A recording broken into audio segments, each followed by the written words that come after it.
a story to tell. Oxjam Cheltenham are here today with one of our performers, Emi McDade.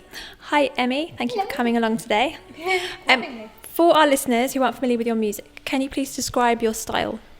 I'd say I've got a lot of influences within it, but acoustic singer-songwriter probably kind of sums it up. So, yeah, okay. You've released a few songs on YouTube, Through My Eyes, Do You Still Love Her? And on the 14th of July, you released Just Begun. Mm-hmm. Do you have a favourite of those? I'd have to say Just Begun. I'd say my writing style has changed a lot recently, and that's probably the one that represents me as an artist most at the moment. So I definitely have to go with that one. And what was your inspiration for that song? It's really bizarre. This isn't usually how I write a song. It just so happened to be this one. I was in the mood for songwriting, so I sat down at the piano, and both my parents were in the room at the time. But I had no idea what to write about, so I turned to my mum and I said, "Oh, give me a key." So she said, "Right, B flat." And then I turned to the other side of the room and said to my dad, "Oh, give me a story. What should I write about?" I had a little riff going on the piano at this point. And he started telling me all about these stories about my grandma. As a young Scottish woman, she decided to leave everything and go across to Canada.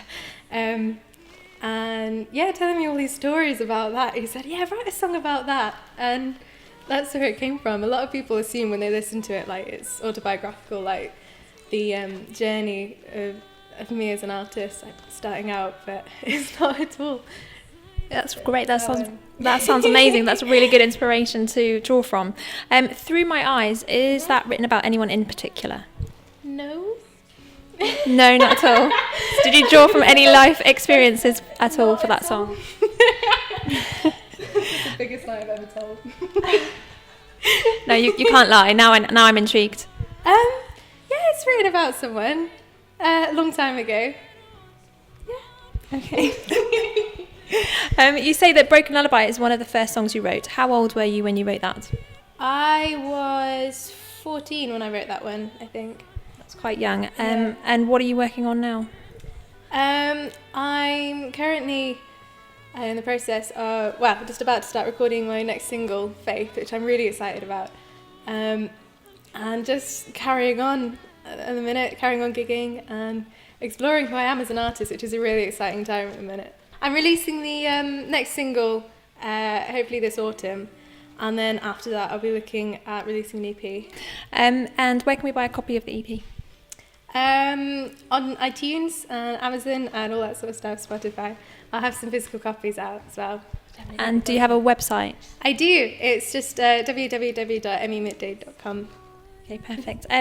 So what's your typical day in the life of Emi McDade? Day. It changes every day. I never wake up knowing what's going to happen.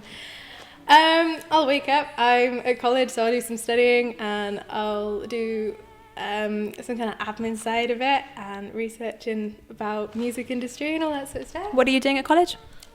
Just normal kind of qualifications like A-levels and stuff. All boring things.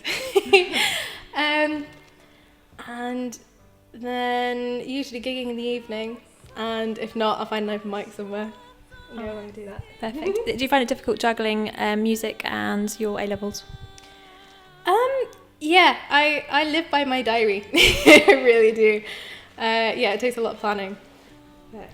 And what personal advice would you give to someone your age wanting to pursue a career in the music industry? Ooh. I'm just starting out myself, really, so I'm exploring it right now. I say believe in yourself, really. That's such a cheesy thing to say, but there are so many knockbacks. It's just to kind of keep going, be happy. Dust yourself off and try again. What's been the scariest performance you've ever had to do? Scariest performance, I'd say possibly partly because it was so new, was in Cheltenham, a Secret House gig, supporting Calabel and Fiona Bevan. Mm-hmm. And I was so in awe of them. I still am. Like, they're such incredible artists. And I was like, oh my God, I'm not absolutely terrified right now. And so, yeah, I was very scared of that. But at the same time, it was one of the best gigs I think I've done. It was so lovely. That's perfect. Thank you. Well, thank you so much for coming to meet us today. And if you want to see Emi play live, then she's on stage at 7 p.m. and the 21 Club at the Oxjam Cheltenham Takeover on October the 18th. You can buy tickets from wegottickets.com/Oxjam Cheltenham. Thanks, Emi. Thank you. Understand. So hold her in your